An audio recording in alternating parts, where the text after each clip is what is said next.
My name is Shawn Williams, and I am putting construction awareness ribbons together for my cousin and his family that is doing a ride this August the 3rd back in Indianapolis, Indiana.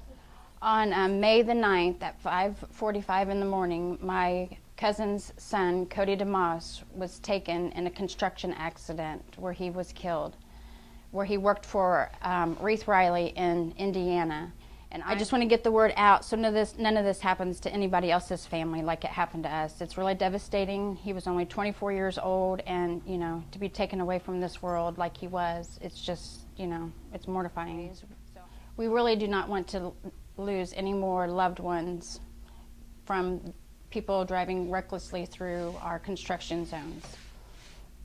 Please slow down.